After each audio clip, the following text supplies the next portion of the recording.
성경 말씀 느헤미야 13장 23절부터 31절입니다. 기도하겠습니다. 하나님 시간 말씀 묵상할 때 함께 하시고 영광을 받아 주시옵소서. 연약함을 감춰 주시고 오직 십자가의 영광만 드러내 주시옵소서. 맡아가며 예수님의 이름으로 기도하옵나이다. 아멘. 포스트 코로나 얘기를 오전에 목사님이 하셨는데, 앞으로는 포스트 코로나 시대를 우리가 살아갑니다. 이전으로 돌아가고 싶어도 돌아갈 수 없다고 그럽니다. 그럴 가능성이 많아요. 그래서 교회는 앞으로 포스트 코로나를 어떻게 보낼 것인가 고민을 많이 하게 돼요. 근데 그 중에 하나는 사실은 결론은 교회가 가정이 회복되는 것 외에 길이 없다는 거예요. 가정이 살아나야 교회가 살아나는 거예요. 포스트 코로나 시대에 모두가 교회를 못 나오는 상황이 벌어진다면 가정에서 믿음을 지키는 가정들이 교회가 돼서 큰 교회가 작은 교회들이 연합하는 그런 교회가 형성돼야 되는 거예요. 그래서 포스트 코로나 시대를 맞이해서 우리는 어떻게 하면 하나님이 기뻐하는 가정을 세울지를 다시 한번 고민하지 않을 수가 없어요. 여러분의 가정이 믿음의 가문이 됐으면 좋겠습니다. 제가 그래서 가정에 대한 오늘 본문의 얘기가 가정회복에 대한 얘기가 있어서 제가 좋아하는 초등생들 시를 몇 개를 긁어와 봤습니다. 초등학생들의 시 중에 새 얼굴 엄마가 있었어요. 이렇게 되어 있어요. 우리 엄마는 얼굴이 세 개다. 한 얼굴은 즐거운 모습, 한 얼굴은 화난 모습, 한 얼굴엔 근심이 있는 모습이다. 시험 시험 시험 엄마를 화나게 만드는 괴물. 시험 시험 시험 엄마를 좋게 한다. 시험 시험 시험 근심이 많을 때도 있다. 엄마 엄마라고 부르면 왜? 라고 소리치며 가끔은 엄마 엄마 부르면 왜? 라고 상냥하게 해준다. 하지만 마음속 깊이에는 나를 사랑하는 마음이 가득. 이게 가정에 대한 마음이에요. 중독이라고 하는 시가 있어요. 이건 초등생 시는 원래 아닌데 초등생 시로 너무 많이 알려져 있어요. 틈만 나면 게임한다고 중독이라 하지만 난 학교 갔다 와서 할 뿐, 난 학원 갔다 와서 할 뿐, 나는 밥 먹고 할 뿐, 난 똥 싸고 할 뿐. 학교도 안 가, 학원도 안 가, 밥도 안 먹어, 똥도 안 싸. 틈도 없이 하는 게 중독이지. 틈도 없이 잔소리하는 엄마가 중독이지. 세요. 자, 다음은 삼행시인데 소나기예요. 여러분이 한번 소 이렇게 해보세요. 시작. 소방차가 불난 집 불을 끈다. 나는 신나게 구경을 했다. 기절했다. 우리 집이었다. 아주 시가 기발하죠. 우리 가족이 있습니다. 엄마는 나비. 이유는 엄마가 예쁘다는 소리 많이 들어서 꼭 나비 같다. 나는 새. 이유는 새가 노래를 많이 하고 잘하니까 내가 꼭 참새 같다. 언니는 토끼. 이유는 착하고 예쁘고 샐러드를 좋아해서 토끼 같다. 아빠는 개. 이유는 내 부탁을 잘 들어주고 나랑 잘 놀아줘서 개 같다. 애들이 아빠를 개로 여기더라고요. 마지막 하나 더 있습니다. 안영선이라고 하는 분이 쓴 시인데, 둥근 우리 집. 내 생일날 피자 한 판 시켰다. 열어보고 또 열어봐도 일하러 간 우리 아버지 아직 안 오신다. 형의 배가 꼬르륵, 나는 침이 꼴깍. 그래도 보기만 하고 참는다. 5조각 모두 모여야 피자 한 판. 아버지 오셔야 5 식구. 피자같이 둥글게 되자. 가족에 대한 시들이에요. 재밌죠? 근데 옛날에 김영승이라고 하는 분이 반성이라고 하는 제목의 시를 썼어요. 근데 시 내용이 이랬어요. 연탄장수 아저씨와 그의 두 딸이 리아거를 끌고 왔다. 아빠, 이 집은 백장이지? 금방이겠다 뭐. 아직 소녀티를 못 벗은 아이들이 연탄을 날라다 쌓고 있다. 아빠처럼 얼굴에 검정칠을 한 채 명랑하게 일을 하고 있다. 내가 딸을 낳으면 이 얘기를 해주리라. 니들은 2장씩 날러. 연탄장수 아저씨가 4장씩 나르면서 얘기했다. 이게 김영승이라고 하는 분이 쓴 시예요. 제목이 반성이에요. 여러분, 시 내용을 보면서 뭘 반성을 하자는 거예요? 반성이라고 써있는데 반성할 내용이 있나요? 연탄을 나누는 걸 반성하나요? 딸에게 얼굴에 검정을 묻힐 걸 반성해야 되나요? 가난하게 산 걸 반성해야 된다는 얘기인가요? 여기서 이 시에서 말하고 있는 반성은 그런 거예요. 옛날에는 가진 것이 많이 없어도 서로가 행복하고 사랑하고 살았는데 지금은 그렇게 살지 않은 것을 반성하라는 거예요. 저 가난한 집은 연탄을 나르면서도 그렇게 행복해 하는데 왜 우리는 그 많은 걸 다 가지고 살면서도 불행하다, 불평하며 사냐는 거예요. 그걸 반성하라는 거예요. 여러분, 이 땅의 가정이 행복하지 못한 이유가 뭐예요? 우리가 반성하지 않아요. 어떻게 살았는지, 뭐 하고 있는지를 돌아보지 않는다는 거예요. 슬프지 않습니까? 최근에 끝난 부부의 세계라고 하는 드라마가 대박을 쳤습니다. 드라마 내용은 완전히 쪽박이죠. 기독교인이 볼 내용은 아니에요.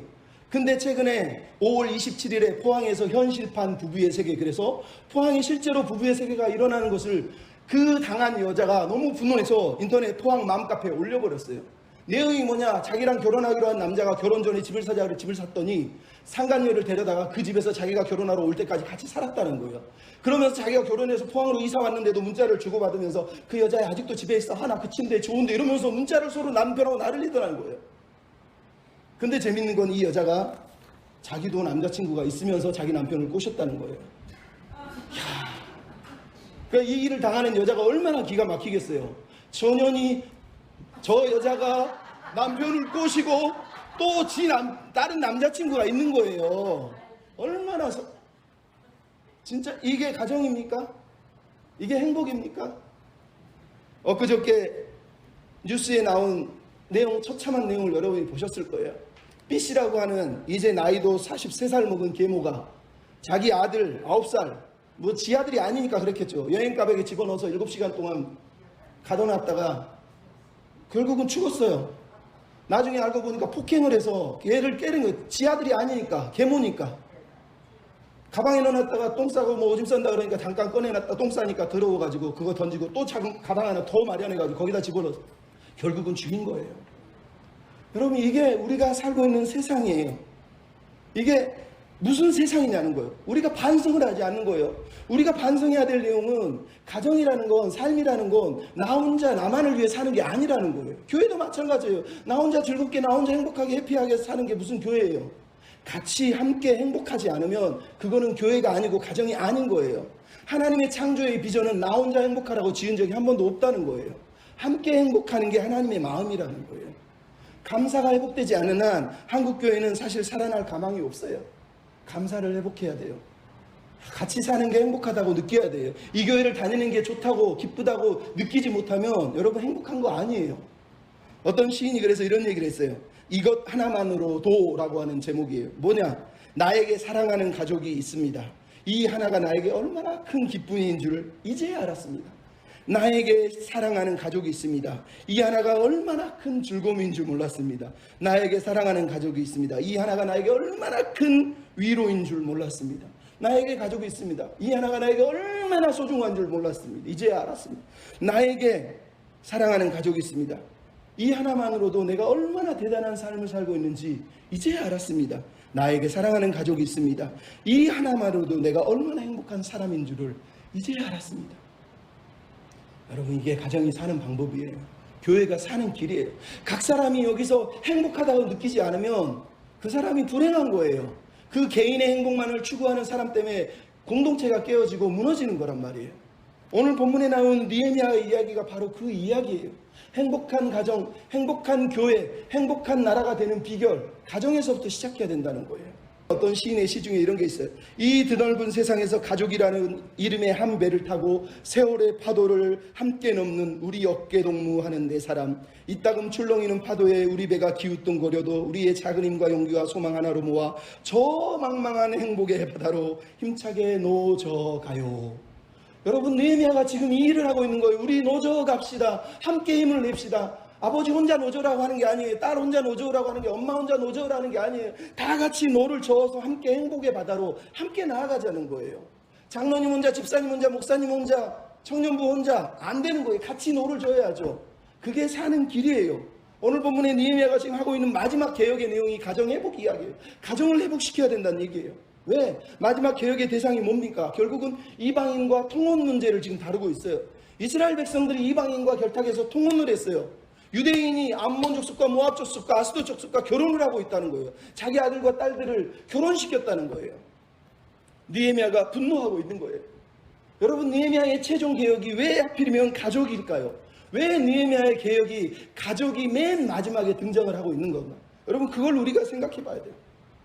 성전의 망가짐은 단지 성전이 망가진 게 아니에요. 그 성전을 지키고 있던 리더가, 제사장이, 대제사장이 망가진 거고, 그 대제사장이 망가진 게 아니라 바로 그 리더라고 하는 귀족들이, 장로들이 망가진 거고, 거기서 떠나서 바로 아버지들이, 가정의 리더들이 무너졌기 때문에 결국은 가정이 무너져서 교회가 무너진 거라고 얘기하는 거예요. 그래서 느헤미야는 지금 최선을 다해서 마지막 과제로 가정을 회복시키고 가정을 개혁하고 있는 거예요. 느헤미야에서 가정은 그래서 가장 중요해요. 공동체의 기초이자 최후의 전선이고 마지막 보루가 가정이기 때문에 이 가정을 회복시키기 위해서 애쓰고 있어요. 여러분이 알지만 느헤미야가 성벽 공사를 할 때 뭐 어떻게 합니까? 자기 집을 지키라고 자기 집 앞에서 공사를 하게 만들어요.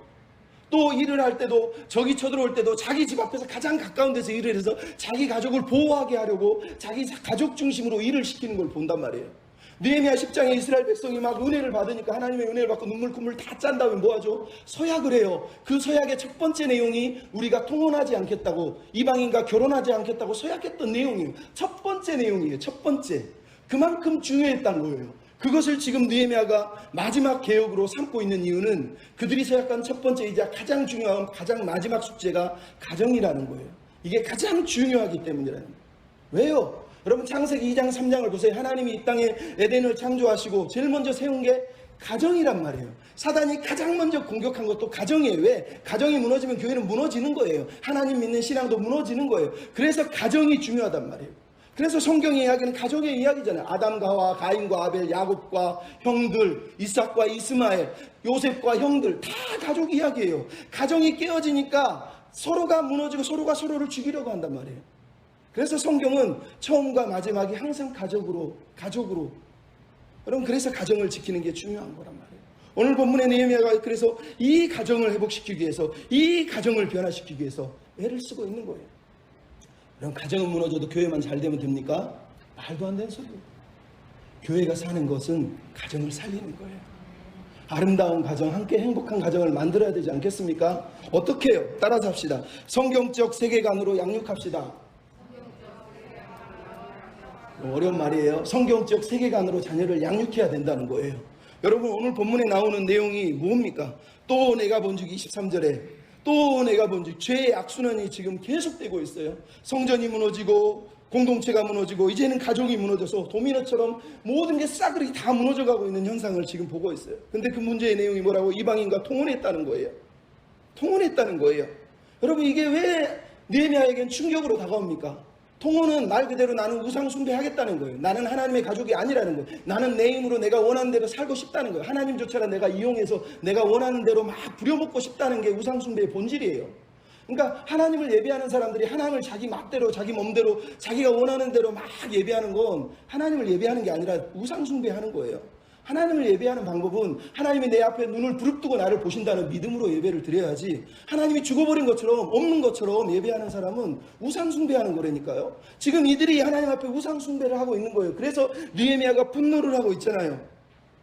그들이 뭘 하고 있어요? 자기 자녀들에게 언어를 가르쳤는데 유다 방언을 못하고 있다는 거예요. 여러분, 너무너무 큰 충격을 받고 있는 거예요. 자녀들이 모국어를 잃어버렸다는 거예요. 이방 언어를 쓰고 있다는 거예요. 여러분, 이 문제는 언어의 문제를 얘기하지만 단순한 언어의 문제를 얘기하고 있는 게 아니라 가치관, 세계관, 사고관을 얘기하고 있는 거예요. 왜? 언어는 사고를 형성하는 가장 중요한 도구예요. 언어를 통해서 사물을 경험하고 인식하고 파악하고 사고하는 게 언어의 일이에요. 언어의 역할. 근데 그 언어를 잃어버렸다. 이스라엘 사람이, 유다 사람이 히브리어를 잃어버렸단 말은 히브리 세계관을 잃어버렸다는 얘기하고 똑같은 거예요. 느헤미야가 갖는 충격이 그거예요. 우리가 언어 자체, 단어 자체를 싸우고 있는 게 아니라는 걸 알아야 돼요. 여러분이 바벨탑 이야기를 알잖아요. 창세기 11장에 보면 바벨탑 이야기에서 하나님께서 분노하신 이유가 뭐예요? 저들이 단어가 아니라 언어가 같음으로 라고 돼 있어요. 그래서 저들이 나를 대항한다 그랬어요. 언어가 한 단어였다는, one language였다는 뜻이에요? 아니요. 구약학자들이 얘기하는 바에 의하면 이 언어 사파라고 하는 이 단어의 뜻은 랭귀지가 아니라 thinking, 사고, knowledge, 인식에 대한 거란 얘기예요. 사고, 체계. 그들은 똑같은 생각, 똑같은 내용, 똑같은 이념을 가지고 뭉쳤다는 거예요. 한 언어란 말은 하나님을 대적하기 위해서 한 생각으로 뭉쳤다는 뜻이에요. 그래서 하나님이 바벨탑을 무너뜨린 거란 말이에요. 그 한 생각이 뭡니까? 하나님 없이도 살 수 있다는 거예요. 하나님은 돌아가셨거나 없다고 믿는 거예요. 그래서 그들이 자기의 이름을 내기 위해서 자기들끼리 모여서 자기들의 세상을 꿈꿨기 때문에 그게 한 단어였다는 거예요. 한 언어였다는 거예요. 하나님이 그것을 무너뜨린 거예요. 그럼 근데 이 현대의 사파, 현대의 한 언어들이 교회 안에도 너무너무 팽배해져 있어요. 왜?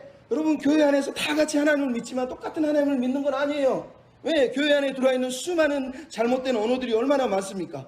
긍정적인 사고방식, 믿음운동, 신사도운동, 예언운동, 은사주의 운동, 번영신학, 부자가 돼야 된다, 복받는다. 여러분, 이거는 성경의 언어가 아니라 우상의 언어예요. 이방의 언어란 말이에요. 세속의 문화가 그대로 들어온 언어를 성경에다가 대입시켜요. 성경에도 부자 된다는 얘기가 나오지 않느냐, 부자 돼야 되는 게 복이다. 여러분, 그런 말 같지도 않은 얘기를 하면서 성경을 드립다 대고 있어요. 은사가 나왔지 않느냐, 은사를 경험하는 게 진짜 구원받는 비결이다. 어떻게 그런 얘기를 하냐고요. 예언을 하지 않은 한 신앙이 낮은 것처럼, 방언을 못하면 신앙이 없는 것처럼. 웃기는 소리죠. 이 모든 게 다 이방의 언어예요. 그런 가치관과 세계관으로 하나님을 믿기 때문에 하나님을 향한 인식이 무너지는 거예요. 여러분 집에 책 중에 조엘 오스틴 책이라든가 아니면 마릴린 해키의 가계의 조주를 끊어나, 베니인의 성령의 기름 부으심, 존 아반지니, 로버트 틸턴, 로드 파슬리, 존 해기, 조이스 마이어, 케네스 코플랜드, 토드 벤틀리, 오프라 윈프리, 이런 사람 책 있으면 다 갖다 버리세요. 그런 건 기독교적인 책이 아니라 부흥의 이단, 부흥식의 책이에요. 부흥식의 책. 여러분, 인천에 코로나 걸렸는데 개척교회 모임, 그게 무슨 개척교회 모임입니까? 에녹 국제 에녹 기도회, 그래 부흥사들이 모여서 어떻게 하면 교회를 부흥시키고 어떻게 하면 신유를 하고 귀신을 쫓아내고 이딴 식으로 지네들끼리 모여서 그렇게 돌아다니다가 결국은 코로나가 걸린 거잖아요. 교회가 잘했다 못했다는 게 아니라 그런 이단들이 잘못된 사고방식으로 모여서 그 일을 하고 있는데 세상은 다 교회가 똑같은 줄 알아요. 왜? 교회가 그러고 있어요. 우리도 그러거든요. 교회에서 예배는 드리지만 사실은 하나님 병 한번 쫙 기도해서 나와봤으면 좋겠고, 하나님 축복해서 부자 한번 돼봤으면 좋겠고, 다 마음속에 한두 가지 품고 있잖아요. 그런 세속적인 언어, 세상적인 언어가 들어와 있으니까 세상이 교회를 욕하는 거예요. 여러분, 긍정적인 사고는 그냥 일반 은총회에서 누릴 수 있는 사고지 성경적인 언어는 아니에요. 긍정적으로 사세요. 누가 뭐라고 그럽니까? 하지만 긍정적으로 사는 게 믿음의 방식은 아니에요. 하나님은 그걸 원하지 않기 때문에. 저기 감자탕 교회에 가면 그 목사님이 책을 하나 썼는데 제목이 말의 힘이에요. 내용을 가만히 봤더니 하나님은 말로 세상을 창조하셨듯이 우리도 말로 세상을 창조하셨다. 말의 긍정적인 언어가, 말에는 힘이 있다. 옛날에 우리 신학교 갈 때 조모 목사님이 가르친 내용과 똑같아요. 근데 그 내용을 보면 성경을 막 갖다 드립다 파니까 다 성경 같아. 근데 성경이 아니에요. 그거는 그냥 하나님 안 믿는 사람도 다 하는 거예요. 긍정적으로 살아라, 긍정적으로 생각해라, 긍정적으로 말해라. 그래서 조엘 오스틴이 맨날 거울 보고, 야, 오늘은 행복할 거야, 오늘은 잘 될 거야, 오늘은 힘내, 자기를 격려하잖아요. 무슨 그게 기독교 언어예요. 자기 암시고 자기 마취이고 자기 마술이지. 그럼 기독교는 그렇게 사는 게 아니에요. 아무리 긍정적인 게 좋아도 그거를 자녀에게 가르쳐주면 안 되는 거예요. 여러분, 우리나라에 저기 강남에 가면 무슨 제자교회라고 하는데 김열방이라고 하는 목사가 있습니다. 나이도 얼마 되지도 않아요. 근데 이 사람이 책을 하나 냈어요. 책이 하나가 아니라 제목들이 다 이렇습니다. 억만장자가 되는 12가지 비결, 억만장자 마인드, 김열방의 억대 수입 비결. 말 그대로 자기가 예수 믿어서 억만장자가 됐대요. 왜? 그러면서 이 사람이 소리쳐요. 봐라, 성경을 보니 아브라함도 은과 육축과 금이 부었고 솔로몬도 금보화가 많았다. 성경은 부에 대해서 뭐라 하지 않는다. 우리는 부자 되는 게 축복인 줄 알고 부자가 돼야 돼. 나한테 와라. 내 책 하나 읽으면 부자 된다. 한 권이요 100만 원도 있고, 한 권이 200만 원도 있고, 한 권이 1000만 원도 있어요. 근데 미친 목사, 전도사, 성도들이 거기 가서 그 책 사고 가서 강의 들어요. 억만장자 되겠다고. 이게 기독교 언어입니까? 기독교 세계관이냐고요. 이런 말도 안 되는 걸 가르치고 그거를 좋아서 쫓아다니고 있어요. 그리고 우리 자녀들을 이렇게 키우면 되겠습니까? 왜 아이들이 신앙이 없죠? 왜 교회는 다니는데 나이가 중고등부, 청년부, 대학부, 어른, 장년이 되는데도 하나님에 대한 인식이 없습니까? 하나님은 다 알아. 어려서부터 배운 건 다 있어. 근데 하나님은 내 앞에 없어. 하나님이 돌아가셨거든요. 하나님은 나하고 상관이 없어요. 그냥 예배 때 한번 예배 드려주는 거지. 하나님은 어디 있어? 안 그렇습니까? 왜 무슨 예배를 드립니까? 하나님이 어디 있다고? 여러분, 하나님을 믿는 거 귀신도 믿어요. 마가복음, 누가복음 다 나오잖아요. 귀신이 뭐라고요? 나도 하나님을 안다. 하나님이 당신 보낸 줄 안다. 예수님한테 한 말이에요. 하나님을 믿는 건 아무 의미가 없는 거예요. 중요한 건 어떤 하나님을 믿느냐는 거예요. 어떤 하나님을 믿느냐는 거예요. 그래서 기독교적인 성경적인 세계관이 필요한 거예요. 기독교 언어라는 말은 랭귀지를 말하는 게 아니에요. 기독교적인 단어, 축복, 기적, 은사 이런 걸 기독교 언어라고 말하는 게 아니라 성경적인 세계관, 성경적인 사고를 가지고 세상을 읽을 수 있는 눈을, 성경에 빗대어 읽을 수 있는 건강한 눈을 갖는 그것들이 기독교 세계관이에요. 우리가 자녀들에게 그것을 가르쳐줘야 된단 말이에요. 그런 게 안 하면 여러분 여기서 하나님께 예배드려도 귀신이 예배하는 거하고 똑같아요. 귀신도 하나님 아는데 뭐. 하나님 알아요. 예배하나요? 하나님을 아는데 예배하지 않거든요. 하나님이 돌아가셨거나 하나님은 그냥 하나님일 뿐이에요. 나는 나고. 여러분 그래서 교회는 부모들은 정신 똑바로 차리셔야 돼요. 진짜 그렇습니다. 기독교 세계관으로 우리 자녀를 양육하지 못하면 우리는 다 무너지는 거예요. 저는 TV 드라마 말고 예능을 잘 안 보는데 이번 주 금요일에 예능을 우리 집사람이 보길래 잠깐 봤는데 거기에 누가 나오면 나 혼자 산다에 손담비가 나오더라고요. 우연히 지나가다 보려고 그랬는데 갑자기 손담비가 누워가지고 10시간 넘는데 취침 시간에 톡이 하더라고요. 까똑까똑식으로 딱 보더니 뭐라 그러냐면 90일 성경 통독 그러면서 단톡방 11명 친구들이 성경 통독 문자를 보내주더라고요. 보니까 에스겔서 15장부터 27장까지를 매일 통독을 하면서 90일 동안 성경을 다 읽기로 결정을 하고 친구들이 모여서 성경 톡을 하는 거예요. 누군가 봤더니 친구들이 공효진, 수영, 려원, 이한이, 정경호 등등 11명이 기독교인이 연예인들이 성경 읽기를 하고 있는 거예요. 카톡으로. 은혜를 너무 많이 받았어요. 그 사람들이 대단해서 받는 게 아니에요. 왜? 연예인들은 언제나 넘어질 가능성이 많은데 그나마 지금이라도 그러고 있는 게 너무 감사하더라고요. 저것들이 또 인기에 영합하고 뭔가에 또 취하면은 또 하나님 포기하고 또 무시할 거 아니에요. 하지만 지금이라도 성경 통독하고 있는 모습이 그나마 너무 감사해요.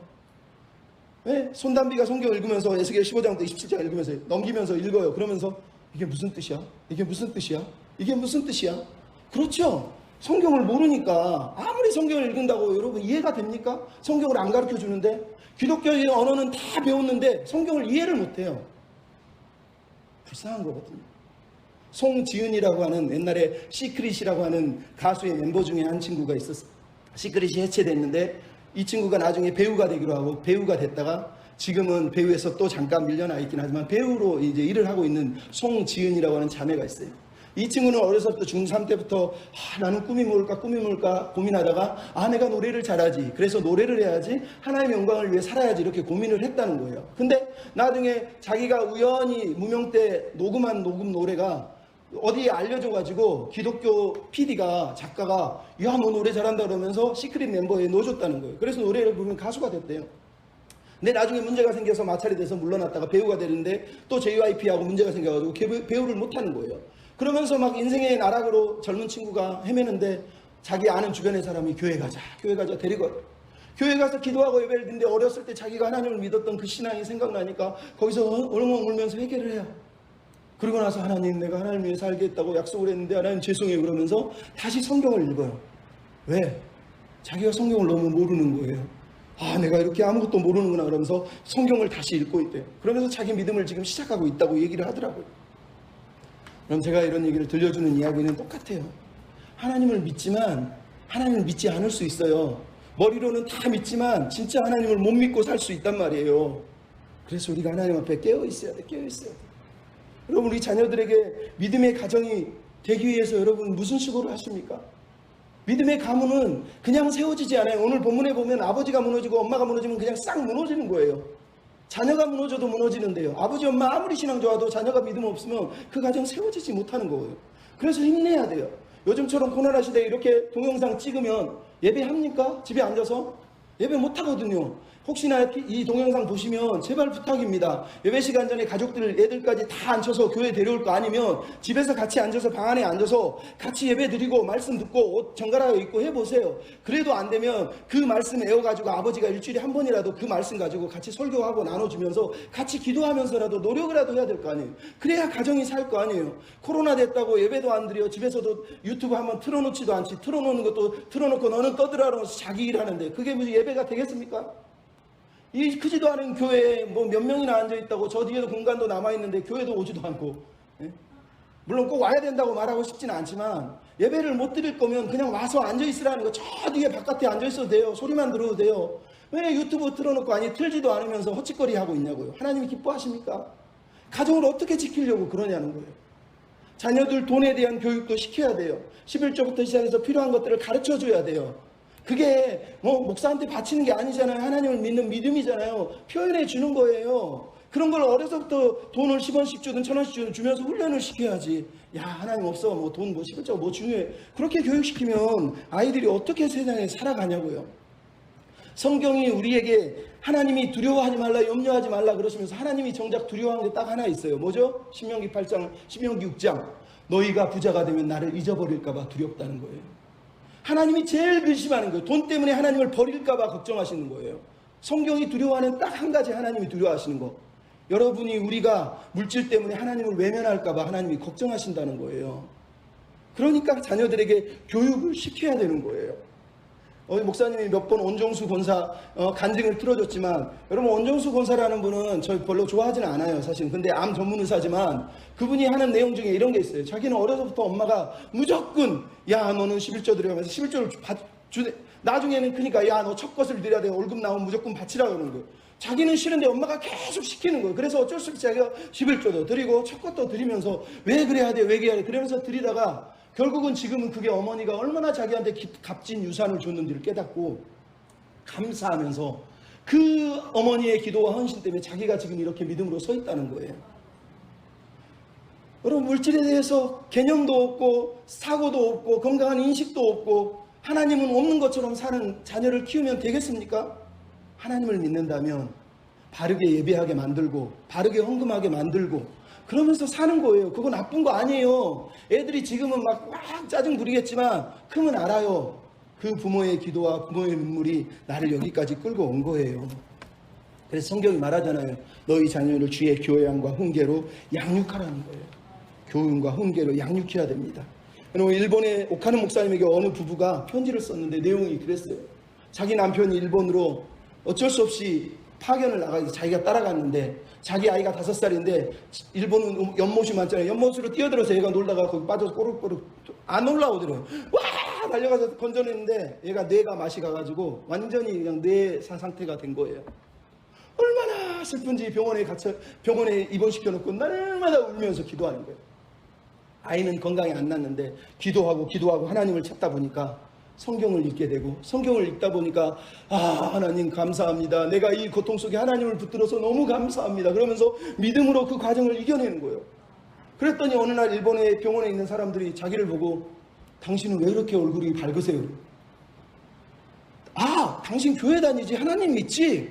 나도 그 하나님 좀 믿고 싶어 이러더라는 거예요. 왜 다른 부모 같으면 이미 몇 번이고 1000번이고 넘어졌을 텐데 이 여자가 성경을 읽고 기도하면서 얼굴에 막 빛이 나니까 아니 고통 속에 저 사람들이 감사하고 기뻐하네? 당신이 하나님인지 나도 믿을래 그러더라는 거예요. 놀랍지 않습니까? 그 여인이 오카노 목사님의 편지를 이렇게 썼어요. 아들의 상처는 여전하지만 우리 가족은 하나님께 감사하고 복음을 전함을 기뻐합니다. 아들이 12년을 누워있지만 하나님의 은혜로 견딜 수 있어서 불신자에게 전도할 수 있어서 나는 아무것도 아니구나라고 하나님을 의지할 수 있어서 너무 감사합니다. 그랬더니 그 딸이 초등학교 2학년 딸이 시를 학교에 100일장에 냈는데 당선이 됐는데 내용이 이랬어요. 12년이 지났다. 지금까지도 기도를 해왔는데 소용이 없었다. 하지만 우리는 하나님을 버리지 않고 열심히 기도한다. 왜냐하면 하나님께서 우리에게 시간을 주시는 것일지도 모르기 때문이다. 우리 오빠를 보면 오빠가 누워있는 모습이 마치 천사 같다. 우리 오빠는 이 어려운 위기에도 이겨내리라 믿는다. 우리 오빠가 빨리 나왔으면 좋겠다. 그럼 초등학교 2학년이 이런 100일장을 씁니다. 왜? 엄마를 보고 부모를 보고 하나님을 배워서 그런 거예요. 이 땅의 교회가 여러분들이 우리가 그런 믿음으로 못 살아내면 우리 아이들은 절대 하나님 앞에 설 수가 없어요. 기도해야 됩니다. 두 번째 따라합시다. 건강한 인격의 사람으로 만듭시다. 건강한 인격자로 세워가야 돼요. 여러분 부자 되는 거 성공하는 게 하나님의 비전이야. 하나님의 목적은 우리가 마음이 변화돼서 진짜 건강한 믿음의 백성이 되는 게 목적이라는 거예요. 사람이 되라. 맨날 얘기해요. 사람 좀 되라. 사람 좀 되라. 교회 다니는데 사람이 안 되는 사람이 너무 많아요. 뭐가 튀어나올 뻔했습니다. 여러분 오늘 본문의 내용을 보십시오. 통원 금지를 하기 위해서 느헤미야가 뭘 합니까? 25절에 보면은 사람을 끌어다가 책망하고 저주하고 때리고 머리톱을 뽑아냈다고 얘기해요. 얼마나 분했으면. 여러분 느헤미야가 지금 하고 있는 거는 막 감정적인 폭발이 아니에요. 가정이 무너지는 것이 가장 큰 아픔이라는 걸 느헤미야가 알고 있다는 그 심각성을 오늘 본문이 보여주는 거예요.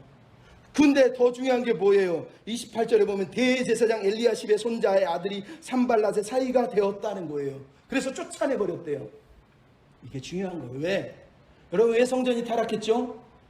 우리는 그냥 대제사장이 타락한 줄 알았어요. 근데 오늘 본문의 내용이 뭐예요? 성전이 타락한 이유는 대제사장 아버지가 집에서부터 이미 타락한 거예요. 이미 자기 자녀를 말씀으로 하나님이 살아있는 분으로 모시고 사는 게 아니라, 야, 하나님 죽었어 없어라고 생각하고 자녀를 키운 거예요. 그래서 산발락과 도비아에게 자기 손자와 자기 자녀들을 결혼시킨 거예요. 이방 문화, 부, 물질, 명예, 권력, 그것을 자기 인생의 목표로 삼으면서 교회에서는 하나님을 예배한 거예요. 그래서 교회가 망가진 게 아니라 사실은 가정이 무너졌다라고 얘기하는 거예요. 가정과 교회는 그래서 하나라는 얘기예요. 대제사장이 이렇게 무너져 있는데 어떻게 가정이 건강하겠어요? 대제사장이 통원하는데 장로들은 왜 안 합니까? 집사들은 권사들은 왜 안 합니까? 다 하겠죠. 이 본문을 따르면. 그래서 교회가 무너졌다는 거예요. 그럼 최근에 PD수첩에 5월 12일에 나온 PD수첩을 보면 감리교회 어느 목사님이 성폭행에 공금횡령에 엄청나게 많은 죄를 지었는데, 이 사람이 해필이면 감리교 감독이어서 그 노예에서 이 사람을 면제시켜줬어요. 난리가 나가지고 감리교회에서 피켓 들고 시위하면서 이 사람 좀 어디 해결해달라고. 엊그저께 뉴스에는 뭐가 나왔어요? 전북의 한 교회 목사가 여신도 9명을 성추행을 했어요. 몇 년 동안. 뭐라고 했는지 아세요? 이렇게 해야 천국 간다 라고 그랬대요. 미친놈이죠. 64세밖에 안 되셨어요. 이런 분들이 교회의 리더예요. 가정의 리더란 말이에요. 그 가정이 정상입니까? 오늘 느헤미야가 분노할 수밖에 없죠. 왜? 저런 인간 때문에 가정이 무너지고 교회가 무너지고 공동체가 무너지는 거예요. 그럼 그래서 느헤미야가 분노하는 거예요. 교회가, 이 땅의 교회가 잃어버린 게 뭔지 아세요? 권징이에요. 권징. 옛날에는요, 목사님들이, 장로님도 마찬가지로 잘못했으면 여러분 잘 아는 거 있잖아요. 주기철 목사님이 자기 스승 장로님이 교회에 늦게 왔다고 장로님 들어오지 말고 신발 들고 그 뒤에 서 있어. 네. 여러분 지금 그랬다가는 이 교회 더러워서 하는 거야. 목사님 더러워서 하는다 그럴 거예요.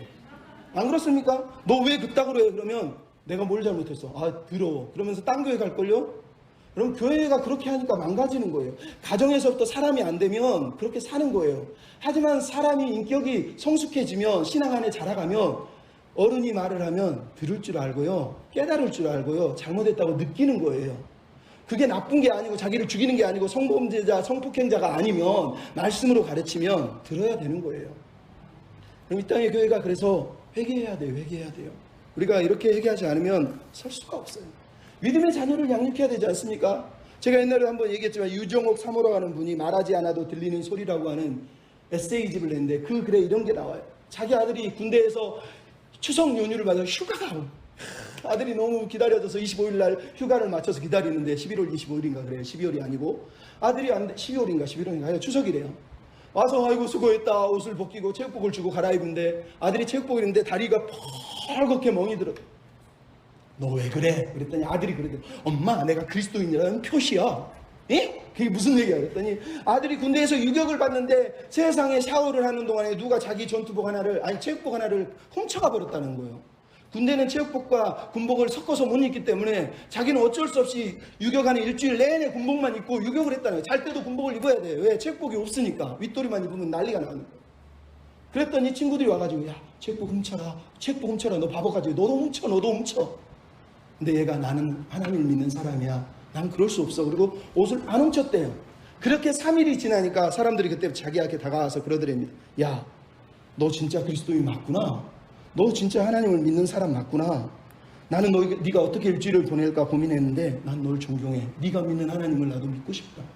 어떤 사람은 간식 사다 주고 어떤 사람은 내가 체육복 사다 줄게 그러면서 체육복 사주겠다는 애들도 나오더래요. 아이가 웃으면서 자랑을 하는 엄마 내가 그리스도인이라는 표시야. 여러분 우리 자녀가 이 정도는 돼야 되는 거 아닙니까? 예수 믿는데 하나님이 돌아가신 것처럼 살면 되잖아요. 되겠어요? 하나님이 없는 것처럼 살면 됩니까? 내 앞에 시퍼렇게 나를 보고 있으니까 체육복 하나를 못 훔쳐요. 남들은 다 훔치는데 그 군대에 하나님 어디 있어? 그러면서 사는데 그 안에 기독교인들이 얼마나 많았겠어요. 근데 이 아이는 하나님이 자기를 보고 있다고 믿기 때문에 훔치지 않은 거예요. 사람이 돼야 되는 거예요. 사람이. 인격적인 성숙함이 하나님의 목표예요. 성령의 열매예요. 사랑과 희락과 평, 오래 참음, 자비, 양성, 충성, 온유, 절제. 이 모든 것 중에 그 어느 것 하나도 기적과 은사와 능력과 관계되는 게 있습니까? 다 성격과 관계되는 거예요. 사랑하고 희락, 화평, 온유, 자비, 절제, 양성, 충성, 전도 다 마찬가지예요. 하나님은 우리가 예수의 사람, 예수님처럼 살기를 원하는 거지. 예수 없어도 돼요. 부자 만들어주세요. 은사 주세요. 천국 보고 싶어요. 그거는 그리스도인이 아니라니까요. 부탁을 드립니다. 마지막으로 여러분 따라합시다. 하나님의 비전으로 양육합시다. 여러분 하나님의 비전으로 양육해야 됩니다. 오늘 본문에서 느헤미야가 하고 있는 얘기가 뭡니까? 26절을 보면 이렇게 얘기하죠. 옛적에 솔로몬이 많은 나라 중에 비길 바 없는 왕이 이방 여인을 아내로 취해가지고 하나님께 범죄해서 우리 민족이 바벨론 포로가 됐다라고 얘기하는 거예요. 하나님께 범죄했다는 거. 하나님께. 여러분 하나님께 범죄했다는 게 뭐예요? 솔로몬이 처음에는 하나님 붙들고 기도했는데 나중에는 하나님이 없다고 생각하니까 이방 여인하고 결혼한 거, 그것을 하나님께 범죄했다는 거예요. 이 단어가 어디서 나옵니까? 요셉이 나오죠. 요셉은 보디발의 아내가 유혹을 하는데 하나님이 나를 보고 계시다고 믿기 때문에 손을 대지를 못해요. 하나님 앞에 서 있는 거예요.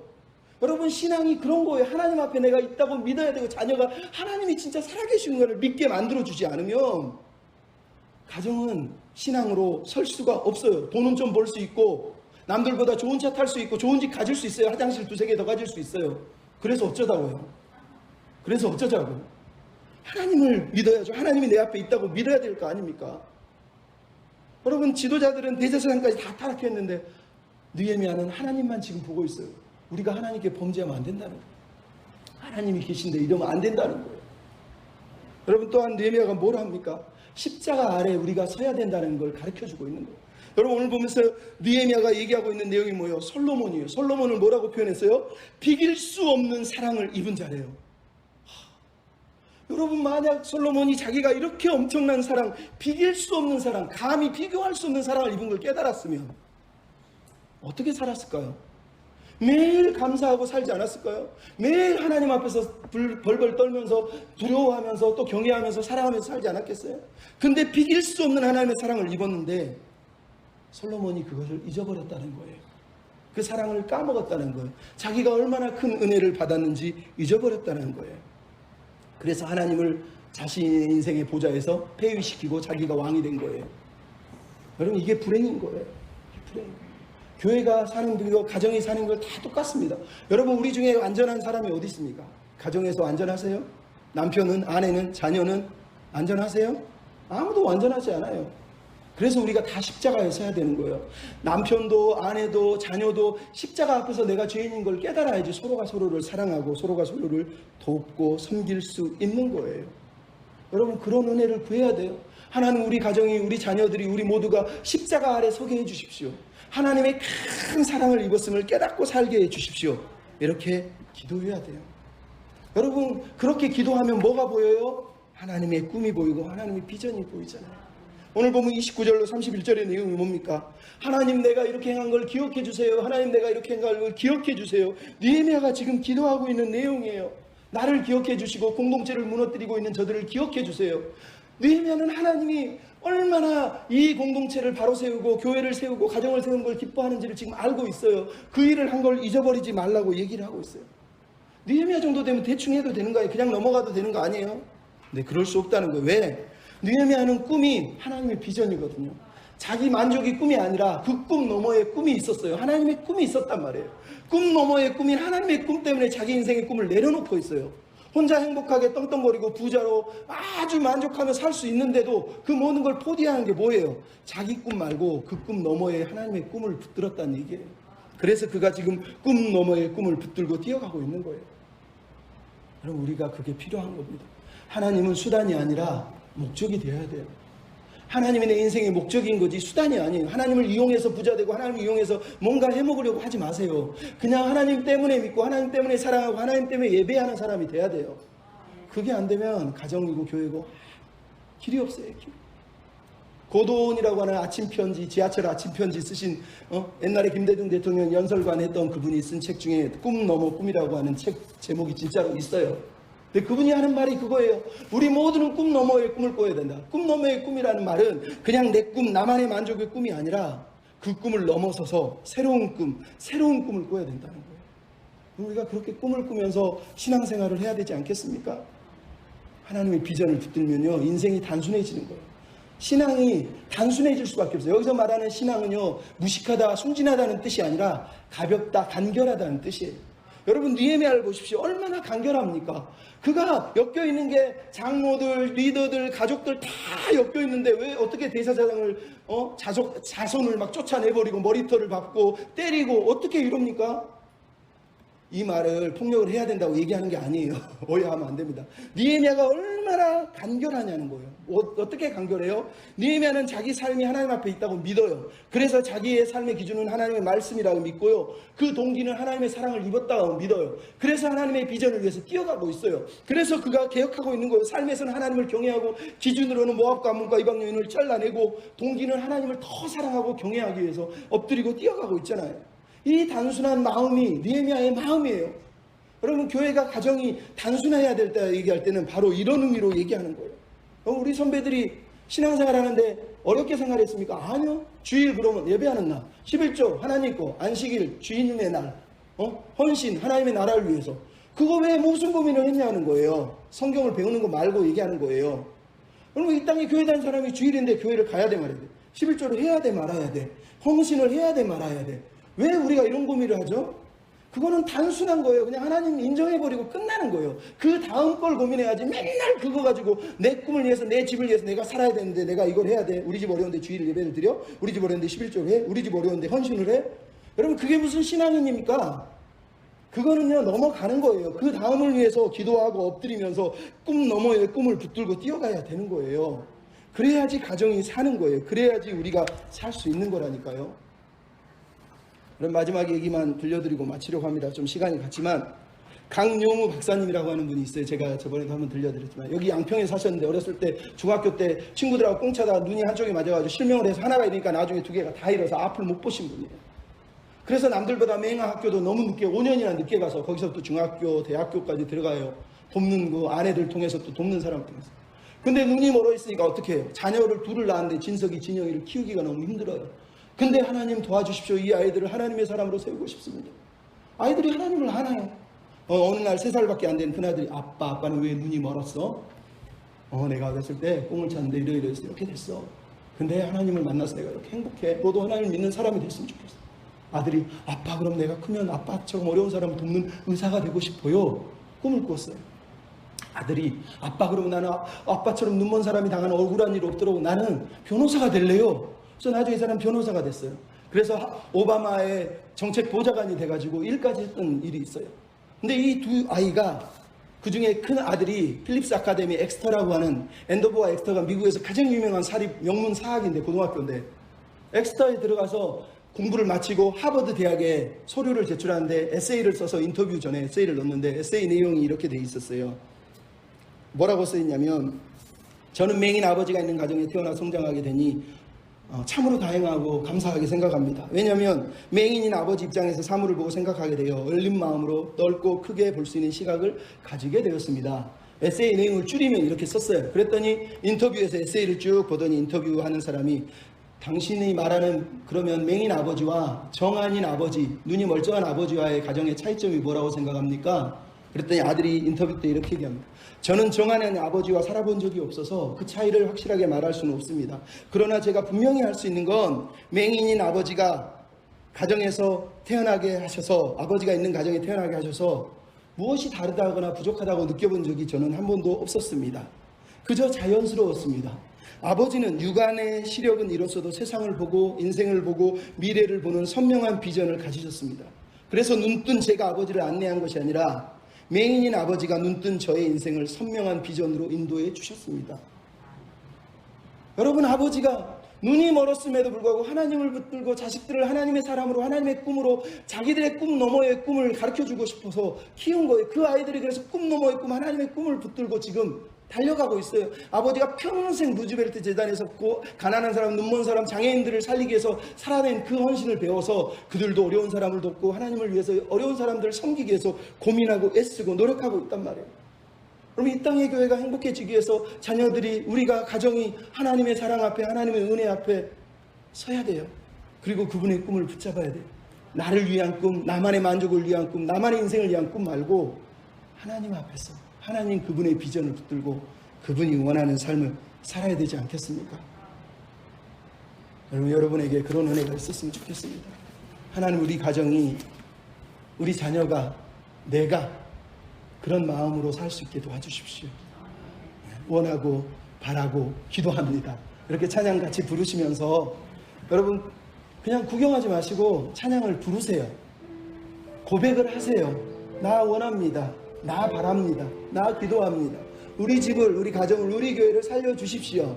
그렇게 기도한 저 여러분이 됐으면 좋겠습니다. 이 세상을 살아가는 동안에, 이 세상을 살아가는 동안에 나의 힘을 의지할 수 없으니, 나의 힘을 의지할 수 없으니, 기도하거나 신하지 말 것을 주께서 참 소망이 되심이라. 주의 길을 걸어가는 동안에, 주의 길을 걸어가는 동안에 세상의 것 의지할 수 없으니, 세상의 것 의지할 수 없으니, 감사하고 낙심하지 말 것을 주께서 참 기쁨이 되시니라. 하나님의 꿈이, 하나님의 꿈이 나의 비전이 되고, 예수님의 성품이 나의 인격이 되고, 성령님의 권능이 나의 능력이 되길 원하고 바라고 기도합니다. 하나님의 꿈이, 내 꿈이 나의 비전이 되고, 예수님의 성품이, 예수님의 성품이